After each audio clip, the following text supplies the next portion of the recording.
Hi everyone, welcome to my YouTube channel. ಇವತ್ತಿನ ಮುದ್ದು ಸೊಸೆ ಧಾರಾವಾಹಿ ಏನಾಗುತ್ತಂತ ನೋಡ್ಕೊಂಬರೋಣ ಬನ್ನಿ.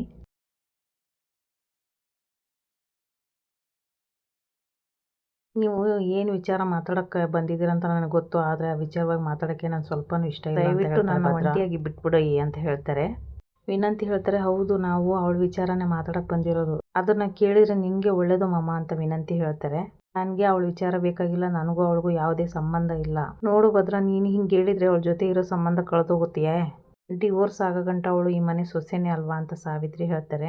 ಅದು ಹೆಸ್ರಿಗೆ ಅಷ್ಟೇಯ, ಹೆಸ್ರಿಗಾದ್ರೂ ಅವಳು ಸೊಸೆನೇ ತಾನೇ.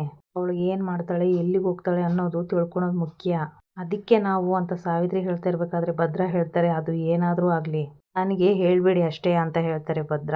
ನಾವು ಈ ವಿಚಾರ ಹೇಳದೆ ಹೋದರೆ ಈ ಅಟ್ಟಿ ಸೊಸೆ ನಾಳೆ ಓದ್ತಾರೆ ಆಚಾರ ಬಿಟ್ಟವಳು ಅಂತ ಜನದ ಬಾಯಲ್ಲಿ ಕೇಳಬೇಕಾಯ್ತದೆ.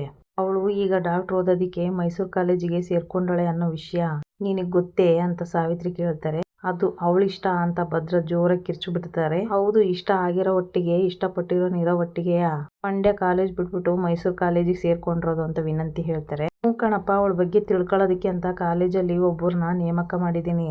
ಅವಳೇ ಇದೆಲ್ಲ ಹೇಳಿದ್ದು. ಯಾವನ್ನೋ ಸತೀಶ ಅನ್ನೋನು 1ನೇ ಕ್ಲಾಸಿಂದ 10ನೇ ಕ್ಲಾಸ್ ತನಕ ಜೊತೆಗೆ ಓದ್ತಿದ್ನಂತೆ. ಅವಳಿಗೋಸ್ಕರನೇ ಕ್ಯಾಂಟೀನ್ ಬೇರೆ ನಡೆಸ್ತಾ ಇದ್ದಾನಂತೆ. ಇವಳು ಅವನಿಗೋಸ್ಕರನೇ ಅಲ್ಲಿಗೆ ಹೋಗಿರೋದಂತೆ ಅಂತ ಸಾವಿತ್ರಿ ಹೇಳ್ತಾರೆ. ಅವಳು ಅಲ್ಲಿಗೆ ಹೋಗಿ ಓದ್ತಾಳೋ ಬಿಡ್ತಾಳೋ ಇಲ್ಲ ಮಾಮ, ಆದ್ರೆ ಅವನ ಜೊತೆ ಸೇರ್ಕೊಂಡು ಸಂತೋಷವಾಗಿ ಮಾತಾಡ್ಕೊಂಡು ಇಲ್ಕಿಸ್ಕೊಂಡು ಕಾಲ ಕಳಿತಾವಳೆ ಅಂತ ವಿನಂತಿ ಹೇಳ್ತಾಳೆ. ವಿಚಾರ ನನಗೆ ಬೇಕಾಗಿಲ್ಲ ಅಂದ್ರೆ ಆ ವಿಚಾರ ಕೇಳೋ ಪರಿಸ್ಥಿತಿಲಿ ನಾನಿಲ್ಲ ಅಂತ ಜೋರಾಗಿ ಕೂಗಾಡ್ತಾರೆ ಭದ್ರ. ಅಲ್ಲ ಮಾಮ, ಈ ವಿಷಯ ಕೇಳಿದ್ಮೇಲೆ ನಮ್ಗೆ ಪಿತ್ತ ನೆತ್ತಿಗೇರಿ ರಕ್ತ ಕುದಿತಾದೆ, ಅಂತದ್ರಾಗೆ ನೀನ್ ಕೇಳಿಸ್ಕೊಂಡು ಅದ್ ಹೆಂಗ್ ಸುಮ್ಕೆ ಇದ್ದಿ ಅಂತ ವಿನಂತಿ ಕೇಳ್ತಾಳೆ. ಇದೆಲ್ಲ 4 ಜನದ ಕಿವಿಗೆ ಬಿದ್ರೆ ನಮ್ಮ ಮಾನ ಮರ್ಯಾದೆ ಎಲ್ಲ ಏನಾಗುತ್ತಂತ ಸ್ವಲ್ಪ ಯೋಚನೆ ಮಾಡು ಭದ್ರ.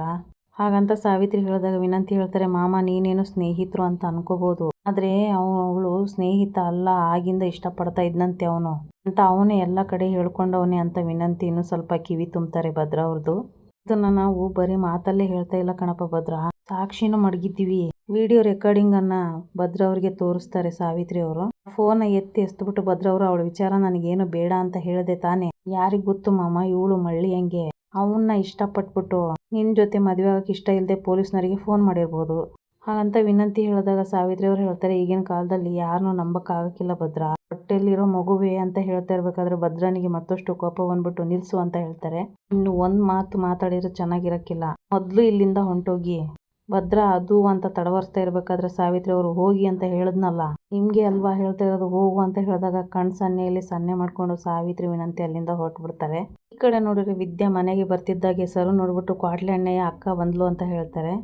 ಅತ್ತಿಗೆಮ್ಮ ನಿಂತ್ಕೊಳ್ಳಿ, ನೀವು ಇವಾಗ ಸೀದಾ ಹಟ್ಟಿ ಒಳಕ್ಕೆ ಹೋಗಂಗಿಲ್ಲ.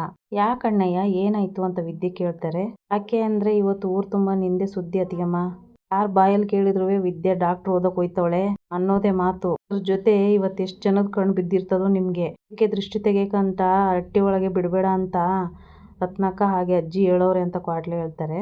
ಹೊರಗಡೆಯಿಂದ ಚೆಲುವ ಅವರು ನಿಂತ್ಕೊಂಡು ನೋಡ್ತಾ ಇರ್ತಾರೆ. ರತ್ನ ಅವರು ಆರತಿ ತಟ್ಟಿನ ತಗೊಂಬಂದ್ಬಿಟ್ಟು, ನನ್ನ ಮಗಳಿಗೆ ದೃಷ್ಟಿ ತೆಗೆದ್ಬಿಡಪ್ಪ, ಯಾರ್ಯಾರ ಕಣ್ಣು ಬಿದ್ದದೋ ಏನೋ ಅಂತ ಹೇಳಿದಾಗ ಕ್ವಾಟ್ಲೆ ಅವರು ದೃಷ್ಟಿನ ತೆಗಿತಾರೆ ವಿದ್ಯಾಗೆ. ಕೆಲವು ಅವ್ರು ಮನ್ಸೊಳಗೆ ಅನ್ಕೊಂತಾರೆ, ಅಂತೂ ಇಂತೂ ನನ್ನ ಮಗಳು ಯಾರ ಸಹಾಯನೂ ಇಲ್ದೇನೆ ಕಾಲೇಜ್ ಮೆಟ್ಲು ಹತ್ಬಿಟ್ಲು, ಕನ್ಸು ನೆರವೇರ್ತೈತೆ, ಅವಳಿಗೆ ಒಳ್ಳೇದಾದ್ರೂ ಸಾಕಪ್ಪ ದೇವ್ರೆ ಅಂತ ಅನ್ಕೊಂತಾರೆ ಮನ್ಸಲ್ಲಿ. ಸರು ಕೇಳ್ತಾರೆ, ಅಕ್ಕ ಮೊದಲೇ ದಿನ ಕಾಲೇಜ್ಗೆ ಹೋಗಿದ್ದೆಲ್ಲ ಹೆಂಗಿತ್ತು? ಅಂದಾಗಿತ್ತು ಸರು ಅಂತ ವಿದ್ಯೆ ಹೇಳ್ತಾರೆ. ಎಲ್ಲ ಕಣೆ ವಿದ್ಯೆ, ಅಷ್ಟು ದೂರ ಬಸ್ಸಲ್ಲಿ ಹೋಗ್ಬರಕ್ಕೆ ನಿನ್ಗೆ ಹಿಂಸೆ ಆಗಕ್ಕಿಲ್ವೇ ಅಂತ ಕೇಳ್ತಾರೆ ವಿದ್ಯೆ ಅಜ್ಜಿ ನಂದೇನ್ ಮಹಾ ದೂರ ಹೇಳು, ನನ್ಕಿಂತ ಶಾನೆ ದೂರದಿಂದ ಬರ್ತಾರ ಗೊತ್ತೇ, ಅದ್ರ ಜೊತೆಗೆ ನನಗೆ ಇವತ್ತು ಇಬ್ರು ಫ್ರೆಂಡ್ಸ್ ಆದ್ರು, ನನ್ಮೇಕೆ ಇನ್ನೂ ಒಳ್ಳೇದೇ ಆಯ್ತಲ್ಲ ಬಿಡು ಅತ್ತಿಗೆಮ್ಮ ಅಂತ ಕ್ವಾಟ್ಲೆ ಹೇಳ್ತಾರೆ. ವಿದ್ಯಾ ನೀನು ಹೋಗಿ ಕೈಕಾಲು ತೊಳ್ಕೊಂಬ, ಏನಾದ್ರೂ ತಿನ್ನಕ್ ಕೊಡ್ತೀನಿ ಅಂತ ರತ್ನವ್ರು ಹೇಳ್ತಾರೆ. ವಿದ್ಯೆಗೆ ವಾಂತಿ ಬರಂಗಾಗುತ್ತೆ, ಓಡೋಗ್ಬಿಡ್ತಾರೆ ವಿದ್ಯೆಯವರು. ಅದನ್ನ ನೋಡ್ಬಿಟ್ಟು ವಿದ್ಯಾಜ್ಜಿ ಹೇಳ್ತಾರೆ, ವಾಂತಿ ಬರಂಗಾಯ್ತಂಗ ಹೋಗಿ ನೋಡು ರತ್ನ ಅಂತ ಹೇಳ್ತಾರೆ. ವಿದ್ಯಾ ಏನಾಯ್ತದವ ಅಂತ ರತ್ನ ಕೇಳ್ತಾರೆ. ಯಾಕೋ ಗೊತ್ತಿಲ್ಲ ಕಣವ, ಹೊಟ್ಟೆ ತೊಳಸ್ದಂಗ ಐತೈತೆ. ಯಾಕಣವ ಇಂಥ ಟೈಮಲ್ಲಿ ಬಸ್ಸಲ್ಲಿ ಮೈಸೂರು ಗಂಟ ಓಡಾಡಿದ್ರೆ ಏನಾಯ್ತದ ಹೇಳು ಅಂತ ವಿದ್ಯಾಜ್ಜಿ ಹೇಳ್ತಾರೆ. ಅಜ್ಜಿ ನನ್ನಂಗೆ ಹೊಟ್ಟೆಲ್ ಮಗು ಮಡ್ಕೊಂಡು ಎಷ್ಟೋ ಜನ ಹೆಣ್ಮಕ್ಳು ತಮ್ಮ ಜೀವನಕ್ಕೋಸ್ಕರ ಕೆಲಸ ಮಾಡ್ತಾ ಇಲ್ವೇ, ಅವ್ರ ಮುಂದೆ ನಂದೇನ್ ಮಹಾ ಹೇಳು ಅಂತ ವಿದ್ಯೆ ಹೇಳ್ತಾರೆ. ಅಲ್ಲ ಕಣವ, ನಿನ್ ಹೊಟ್ಟೆಲಿರೋ ಮಗಿಗೆ ಏನಾದ್ರೂ ಆದ್ರೆ ಅಂತ ಭಯ ಅಂತ ರತ್ನ ಹೇಳ್ತಾರೆ. ನೀನೇನು ಬೇಜಾರು ಮಾಡ್ಕೋಬೇಡವ್ವ, ನನ್ನ ಹೊಟ್ಟೆಲಿರೋ ಮಗು ಸಿಂಹದ ಮರಿ ಹೆಂಗೆ ಬೆಳೀತದೆ ಹಂಗೇನೆ ನಾನು ಬೆಳೆಸ್ತೀನಿ. ಯಾರು ಏನೇ ಹೇಳಿದ್ರು, ಯಾರು ಅಡ್ಡಿ ಆತಂಕ ಮಾಡಿದ್ರು ಸರಿನೇ. ಕಾಲೇಜ್ಗೆ ಹೋಗ್ತೀನಿ, ನಾನು ಆಸೆಪಟ್ಟಂಗೆ ಡಾಕ್ಟರ್ ಆಗೇ ಆಗ್ತೀನಿ ಅಂತ ವಿದ್ಯೆ ಹೇಳ್ತಾರೆ. ಇದರಲ್ಲಿ ಯಾವುದೇ ಬದಲಾವಣೆನೂ ಇಲ್ಲ ಅಂತ ಹೇಳಿ ವಿದ್ಯೆ ಒಳಗಡೆ ಹೊರಟ್ಬಿಡ್ತಾರೆ. ಈ ಕಡೆ ನೋಡಿದ್ರೆ ಈಶ್ವರಿ ಅವರಿಗೆ ಸುಭಾಷ್ ಕಾಲ್ ಮಾಡ್ತಾರೆ. ಯಾಕ್ಲಾ ಹಿಂಗೆ ದುಡ್ಡು ದುಡ್ಡು ಅಂತ ಪ್ರಾಣ ತಿಂತಿ ಅಂತ ಫೋನಲ್ಲಿ ಹೇಳ್ತಾರೆ ಈಶ್ವರಿ ಅವರು. ಇವಾಗ ಲಾಕರ್ ಕೀ ನಿಮ್ಮ ಅಪ್ಪನ ತವ ಅದೇ, ಏನು ಮಾಡಕ್ ಆಗ್ತಾ ಇಲ್ಲ. ನಿನ್ಗೆ ಯಾಕೆ ಇದೆಲ್ಲ ಅರ್ಥ ಆಗ್ತಾ ಇಲ್ಲ ಅಮ್ಮ? ನೀನ್ ಯಾವಾಗ್ಲೂ ಅದೇ ಯೋಚನೆಯಲ್ಲಿ ಇರಬೇಡ.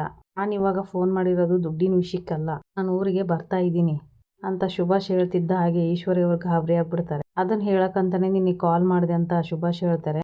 ಬುದ್ಧಿಗೇಡಿ, ಯಾಕ್ಲ ಹಿಂಗ್ ಮಾತಾಡ್ತಾ ಇದೀಯಾ? ನಿನ್ ಕಂಟ್ಕ ಇನ್ನೂ ಕಳೆದಿಲ್ಲ ಅನ್ನೋದು ಮರಿಬೇಡ. ಸಾಕು ಸುಮ್ಮನೆ ಇರಮ್ಮ. ನಾನು ಊರು ಬಿಟ್ಟು ಅಜ್ಞಾತವಾಸ ವನವಾಸ ಅನುಭವಿಸ್ತೀನಂತ ಏನಾದರೂ ಮಾತು ಕೊಟ್ಟಿದ್ನ ನಿನಗೆ? ಸುಭಾಷ್ ಕೇಳಿದಾಗ ಈಶ್ವರಿ ಹೇಳ್ತಾರೆ, ಮಾತು ಕೊಟ್ಟಿಲ್ಲ ಅಂದ್ರೂ ಮಾಡಬಾರ್ದು ಮಾಡಿ ಸಿಕ್ಕಾಕೊಂಡಿದ್ಯಲ್ಲಪ್ಪ. ನೋಡು, ಉಡಾಫೆಯಿಂದ ಮಾತಾಡಿ ನಿನ್ನ ತಲೆ ಮೇಲೆ ನಿನ್ನ ಚಪ್ಪಡಿ ಕಲ್ಲು ಹೇಳ್ಕೋಬೇಡ. ಇದೆಲ್ಲ ಒಂದು ಹಂತಕ್ಕೆ ಬಂದು ಪರಿಸ್ಥಿತಿ ನಮ್ಮ ಕೈ ಬಂದಾಗ ನಾನೇ ಹೇಳ್ತೀನಿ. ಎಲ್ಲಿದೆಯೋ ಮರ್ವಾದೆಯಿಂದ ಅಲ್ಲೇ ಇದ್ಬಿಡು ಅಂತ ಈಶ್ವರಿ ಹೇಳ್ತಾರೆ. ಅಮ್ಮ, ಎಲ್ಲನೂ ನಮ್ಮ ಹಿಡಿತಕ್ಕೆ ತಗೊಳ್ಳೋ ಚಾನ್ಸ್ ಸಿಕ್ಕಾಯ್ತು. 3 ಅಡಿ ಜುಟ್ಟು ನಮ್ಮ ಕೈಗೆ ಬಂದಾಯ್ತು. ಏನಿದ್ರು ಹೆದರ್ಕೊಳ್ಳೋದೆಲ್ಲ ಎದುರಿಸ್ತಾ ಇರೋದೇ ಕೆಲಸ ಅಂತ ಸುಭಾಷ್ ಹೇಳ್ತಾರೆ. ಜೊತೆಗೆ ಆ ಶಿವರಾಮ ಗೌಡನು ಬಿಡಕ್ಕಿಲ್ಲ, ಅವನನ್ನು ಆಟ ಆಡಿಸ್ತೀನಿ ಅಂತ ಸುಭಾಷ್ ಎಚ್ಚರಿಸ್ತಾರೆ. ಏನ್ಲಾ ನೀನ್ ಹೇಳ್ತಾ ಇದೀಯ ಅಂತ ಈಶ್ವರಿ ಕೇಳ್ತಾರೆ. ನಿಜ ಕಣಮ್ಮ, ಚೆಲುವರಾಜ ಏನೆಲ್ಲ ಮಾಡಿದಾನೆ ನಿನಗೆ ಗೊತ್ತೇನಮ್ಮ ಅಂತ ಎಲ್ಲ ಚೆಲುವನ್ ಬಗ್ಗೆ ಎಕ್ಸ್ಪ್ಲೇನ್ ಮಾಡಿ ಈಶ್ವರಿ ಹತ್ರ ಸುಭಾಷ್ ಹೇಳ್ತಾರೆ. ಅಷ್ಟೇ ಅಲ್ಲ, ದುಡ್ಡಿನ ವಿಷಯಕ್ಕೆ ಅವ್ರ ಮನೆ ಹತ್ರ ಹೋಗಿ ಚೆಲುವನ್ ಹತ್ರ ಎಲ್ಲರೂ ಗಲಾಟೆ ಮಾಡ್ತಾ ಇದ್ದಾರೆ. ಆಗ್ಲೇ ಇನ್ನಷ್ಟು ಜನ ರೊಚ್ಚಿಗೆದ್ದು ಕುಂತವ್ರೆ. ಈಗ ಅವ್ರನ್ನ ಇಟ್ಕೊಂಡು ನೀನೇನ್ಲ ಮಾಡ್ತೀಯ ಅಂತ ಈಶ್ವರಿ ಹೇಳ್ತಾರೆ. ನನ್ನನ್ನ ಬೀದಿಗೆ ತಂದು ನಿಲ್ಸಿರೋ ಶಿವರಾಮೇಗೌಡನ್ನ ಆಟ ಆಡಿಸ್ತೀನಿ. ನನ್ನನ್ನ ಊರ್ ಬಿಡ್ಬೇಕು ಅಂತ ಹೇಳ್ದೋಳನ್ನ ಶಿವರಾಮೇಗೌಡ ಇನ್ನೂ ದ್ವೇಷ ಮಾಡ್ಬೇಕು, ಹಂಗ್ ಮಾಡ್ತೀನಿ ಅಂತ ಸುಭಾಷ್ ಹೇಳ್ತಾರೆ. ಎಡ ಸುಭಾಷ, ಏನೋ ಮಾಡ್ತೀನಂತ ಹೋಗಿ ಏನೇನೋ ಮಾಡಕ್ ಹೋಗಿ ಎಡವಟ್ ಮಾಡ್ಕೋಬೇಡ ಅಮ್ಮ. ಈ ಸಲ ಅದಕ್ಕೆಲ್ಲ ಅವಕಾಶ ಇಲ್ಲ. ಇವಾಗ ಸಿಕ್ಕಿರೋ ಅವಕಾಶನ ಬಳಸ್ಕೊಂಡು ಎಲ್ರಿಗೂ ಪಾಠ ಕಲಿಸ್ತೀನಿ. ಅದಕ್ಕೆ ನಾನು ತಿರುಗಿ ಊರಿಗೆ ವಾಪಸ್ ಬರ್ತಾ ಇದ್ದೀನಿ. ಅದನ್ನ ಏನ್ ಮಾಡಕ್ ಹೊಂಟಿದ್ಯಾ ಅಂತಾದ್ರೂ ಬಗಳು ಅಂತ ಈಶ್ವರಿ ಕೇಳ್ತಾರೆ. ನೋಡಮ್ಮ, ಚೆಲುವರಾಜನ್ಗೆ ಯಾರ್ಯಾರು ದುಡ್ಡು ಕೊಟ್ಟವ್ರು ಅವ್ರನ್ನೆಲ್ಲ ಒಂದ್ ಕಡೆ ಸೇರಿಸ್ತೀನಿ. ತನ್ನ ಪ್ಲಾನ್ ಎಲ್ಲ ಈಶ್ವರಿ ಮುಂದೆ ಎಕ್ಸ್ಪ್ಲೇನ್ ಮಾಡ್ತಾರೆ ಸುಭಾಷ್ ಅವರು. ಮತ್ತೆ ಈ ಕಡೆ ನೋಡಿದ್ರೆ ಶಿವರಾಮೇಗೌಡರು ಹಾಗೆ ಗೋವಿಂದ ಅವರು ಇರ್ತಾರೆ. ಅಷ್ಟರಲ್ಲಿ ಭದ್ರ ಅವರು ಒಬ್ಬ ವ್ಯಕ್ತಿನ ಕರ್ಕೊಂಡ್ ಬಂದಿರ್ತಾರೆ ಅಪ್ಪಯ್ಯ ಅನ್ಕೊಂಡು. ಆಗ ಶಿವರಾಮೇಗೌಡರು ಕೇಳ್ತಾರೆ, ಯಾರಲ್ಲ ಇವನು ಅಂತ ಕೇಳಿದಾಗ, ಅಯ್ಯೋ ಅಪ್ಪಯ್ಯ, ಇವನು ನನ್ನ ಜೀವದ ಗೆಳೆಯ ರಾಕೇಶ ಅಂತ, ಶಾನೆ ಒಳ್ಳೆ ಹುಡುಗ. ಅದೇ ಅಪ್ಪಯ್ಯ, ಡ್ರೈವರ್ ಕೆಲಸಕ್ಕೆ ಒಳ್ಳೆ ನಂಬಿಕೆಸ್ತ ಬೇಕು ಅಂತ ಹೇಳಿದ್ದೆಲ್ಲ, ಅದಕ್ಕೆ ಇವನನ್ನ ಕರ್ಕೊಂಡ್ ಬಂದಿದ್ದೀನಿ ಅಂತ ಹೇಳ್ತಾರೆ ಭದ್ರ. ವಯಸ್ಸಿನ ಗೆಳೆಯ ಅಂದ್ರೆ, ಓ ನಮ್ಮ ಅಂಗಡಿ ಅಂದಾನಿ ಮಗನೇ? ಹ್ಞೂ ಅಪ್ಪಯ್ಯ, ಅವನೇಯಾ ಅಂತ ಹೇಳ್ತಾರೆ ಭದ್ರ. ನಮ್ಮಂತವ್ರನ್ನೆಲ್ಲ ನೀವಿನ್ನೂ ನೆನಪಲ್ಲಿ ಇಟ್ಕೊಂಡಿದ್ದೀರಲ್ಲ ಗೌಡ್ರಿ ಅಂತ ಹೇಳ್ತಾರೆ ರಾಕೇಶ್ ಅವರು. ಹೆಂಗಪ್ಪ ಮರೆಯಕ್ಕಾಗುತ್ತೆ, ನೀನು, ಭದ್ರ, ವಿನಂತಿ, ಸುಭಾಸ, ನಮ್ ಕಣ್ಮಣಿ ಎಲ್ಲ ಆಟ ಆಡ್ಕೊಂಡಿದ್ರಲ್ಲ ಅಂತ ಶಿವರಾಮೇಗೌಡರು ಹೇಳ್ತಾರೆ. ಕಣಪ್ಪ, ಒತ್ತಾರೆಯಿಂದ ಸಂಜೆ ಗಂಟ ನಮ್ಮ ಮಟ್ಟಿಲೇ ಇರ್ತಾ ಇದ್ದೆ, ನಿಮ್ಮ ಅವ್ವ ಬಂದು ಒಡೆದು ಕರ್ಕೊಂಡು ಹೋಗ್ತಾ ಇದ್ಲು ಅಂತ ಗೋವಿಂದ ಹೇಳ್ತಾರೆ. ಮತ್ತೆ ಸಿಗ್ದಂಗೆ ಬೆಳೆದ್ ಬಿಟ್ಟಿದ್ಯಾ, ಆಮ್ಯಾಕೆ ನೀನ್ ಬೆಂಗಳೂರು ಅಲ್ವೇ ಇದ್ದಿದ್ದು ಅಂತ ಮೋಹನ್ ಅವ್ರು ಕೇಳ್ತಾರೆ. ಹ್ಞೂ ಅಮ್ಮವ್ರೆ, ಅಪ್ಪ ಕೆಲ್ಸಕ್ಕೆ ಸೇರ್ಕೊಂಡು ನಮ್ಮನ್ನು ಅಲ್ಲಿಗೆ ಕರ್ಕೊಂಡು ಹೋಗಿದ್ರು. ಈಗ ಅಪ್ಪ ತೀರ್ಕೊಂಡ್ಮೇಲೆ ಅವ್ವ ಜಮೀನ್ ನೋಡ್ಕೊಂಡು ಊರಲ್ಲೇ ಇದ್ಬಿಡೋಣ ನಡಿ ಮಗ ಅಂತ ಹೇಳಿದ್ರು. ಅದಕ್ಕೆ ಇಲ್ಲಿಗೆ ಬಂದ್ಬಿಟ್ಟು ಅಂತ ರಾಕೇಶ್ ಹೇಳ್ತಾರೆ. ಒಳ್ಳೇದಾಯ್ತು ಬಿಡು, ಹುಟ್ಟೂರಲ್ಲಿರೋ ನೆಮ್ಮದಿ ಬೇರೆ ಎಲ್ಲೂ ಸಿಗಕ್ಕಿಲ್ಲ ಅಂತ ಶಿವರಾಮೇಗೌಡರು ಹೇಳ್ತಾರೆ. ಹೌದು ಗೌಡ್ರೆ, ಇಲ್ಲೇ ಏನಾದ್ರೂ ಕೆಲಸ ಮಾಡೋಣ ಅಂತ ಹುಡುಕ್ತಾ ಇದ್ದೆ. ಚಿಕ್ಕೌಡ್ರು ಡ್ರೈವರ್ ಕೆಲಸ ಅದೇ ಬಾ ಅಂತ ಹೇಳಿದ್ರು. ಅಲ್ಲೇ ರಾಕಿ, ಯಾಕ್ಲಾ ನನ್ನ ಚಿಕ್ಕೌಡ್ರು ಅಂತ ಅನ್ಕೊಂಡು? ನಾನು ನೀನು ಚಿಕ್ಕ ವಯಸ್ಸಿಂದ ಆಡ್ಕೊಂಡು ಬೆಳೆದವ್ರಲ್ವೇ ಅಂತ ಭದ್ರ ಹೇಳಿದಾಗ ರಾಕೇಶ್ ಹೇಳ್ತಾರೆ, ಆದ್ರೂ ನೀವೆಲ್ಲಿ ನಾವೆಲ್ಲಿ, ಅದೆಂಗೆ ಮೊದ್ಲಿನಂಗೆ ಕರೆಯೋಕ್ಕಾಗುತ್ತೆ?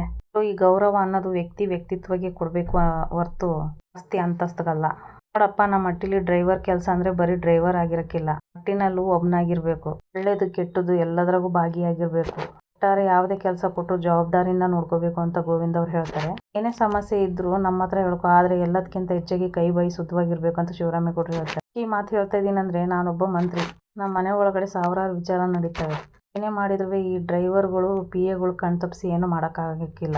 ಅದಕ್ಕೆ ಇಲ್ಲಿ ಏನೇ ನಡೆದ್ರು ಆಚೆಗೆ ಹೋಗ್ಬಾರ್ದು. ಅರ್ಥ ಐತೆ ಅಂತ ಶಿವರಾಮೇಗೌಡರು ಹೇಳ್ತಾರೆ. ಅರ್ಥ ಆಯ್ತು ಗೌಡ್ರೆ, ನೀವು ಇಟ್ಟಿರೋ ನಂಬಿಕೆನ ನಾನು ಉಳಿಸ್ಕೊಂತೀನಿ ಅಂತ ರಾಕೇಶ್ ಹೇಳ್ತಾರೆ. ಈ ಕಡೆ ನೋಡಿದ್ರೆ ಚೆಲುವ ಅವರು ಲಾಯರ್ನ ಕರ್ಕೊಂಡು ಮನೆಗೆ ಬಂದಿರ್ತಾರೆ. ಕ್ವಾಟ್ಲೆ ಒಳಗೆ ಕರ್ಕೊಂಡು ಹೋಗಪ್ಪ ಇವ್ರನ್ನ ಅಂತ ಹೇಳ್ತಾರೆ. ಆಗ ಲಾಯರ್ ಅವರು ಒಳಗಡೆ ಬರ್ತಿದ್ದಂಗೆ ರತ್ನ ಅವರು ನೀರು ಕೊಡ್ತಾರೆ. ಏನು ಹೇಳ್ತಾ ಇದೀಯ ವಿದ್ಯಾ, ನೀನೇನಾದರೂ ಡೈವರ್ಸ್ಗೆ ಅಪ್ಲೈ ಮಾಡ್ತಾ ಇದೀಯಾ? ನಮ್ಮ ಕಡೆಯಿಂದ ಏನು ಕಳ್ಸೋಣ ಅವರಿಗೆ ವಿಶೇಷವಾಗಿ ಅಂತ ಕೇಳ್ತಾರೆ ಲಾಯರ್ ಅವರು. ಆಗ ಇವ್ರಂತಾರೆ, ವಿದ್ಯಾ, ನಾನು ಡೈವರ್ಸ್ ಕೊಡೋಕ್ಕಿಲ್ಲ ಅಂತ. ಅದೇನು ಆಸ್ತಿನೂ ಬೇಡ ಅಂತ ಇದೆಯಾ, ಗಂಡನ ಜೊತೆ ಜೀವನನೂ ಮಾಡಲ್ಲ ಅಂತೀಯ, ಮತ್ತು ಡೈವರ್ಸು ಕೊಡೋಕ್ಕಿಲ್ಲ ಅಂತೀಯ, ಏನು ನಿನ್ನ ಉದ್ದೇಶ? ಏನಾದರೂ ನಿನಗೆ ಆಸ್ತಿ ಏನಾದರೂ ಬೇಕೇ ಅಂತ ಕೇಳ್ತಾರೆ ಲಾಯರು. ಆಗ ವಿದ್ಯೆ ಹೇಳ್ತಾರೆ, ನನಗೆ ಯಾವ ಆಸ್ತಿನೂ ಬೇಡ, ಯಾವ ಅಂತಸ್ತು ಬೇಡ, ನನ್ನ ಮಗಿಗೆ ನನ್ನ ಹೊಟ್ಟೆಲಿರೋ ಮಗನೇ ಅಲ್ಲ ಅಂತ ಹೇಳಿದಾರಲ್ಲ, ಹಾಗಾಗಿ ಅದಕ್ಕೆ ನ್ಯಾಯ ಬೇಕು. ನಾಳೆ ಓದ್ತಾರೆ ನನ್ನ ಮಗ ಹುಟ್ಬಿಟ್ಟು ನನ್ನ ಅಪ್ಪ ಯಾರು ಅಂತ ಕೇಳಿದರೆ ತೋರ್ಸೋಕ್ಕೆ ಬೇಕಲ್ವೇ? ಹಾಗಾಗಿ ನನಗೇನು ಬೇಡ, ಮೇನ್ ಮೆನ್ಷನ್ನು ಆಸ್ತಿ ಏನು ಬೇಡ ಅಂತ ಹಾಕಿಬಿಡಿ ಅಂತ ಲಾಯರ್ ಅವರಿಗೆ ವಿದ್ಯಾ ಖುದ್ದಾಗಿ ಹೇಳ್ತಾರೆ. ಆಗ ಮನೆಯವರೆಲ್ಲ ಶಾಕ್ ಆಗಿಬಿಡ್ತಾರೆ. ಇಲ್ಲಿಗೆ ಈ ಸಂಚಿಕೆ ಮುಗಿಯುತ್ತೆ. ಯಾರೆಲ್ಲ ನನ್ನ ಚಾನಲ್ ನೋಡ್ತಿದ್ರು ದಯವಿಟ್ಟು ಸಬ್ಸ್ಕ್ರೈಬ್ ಮಾಡ್ಕೊಳ್ಳಿ. ಹಾಗೆ ಒಂದು ಲೈಕ್ ಶೇರ್ ಮಾಡಿ. ವಿಡಿಯೋ ನೋಡಿದ್ದಕ್ಕಾಗಿ ಧನ್ಯವಾದಗಳು.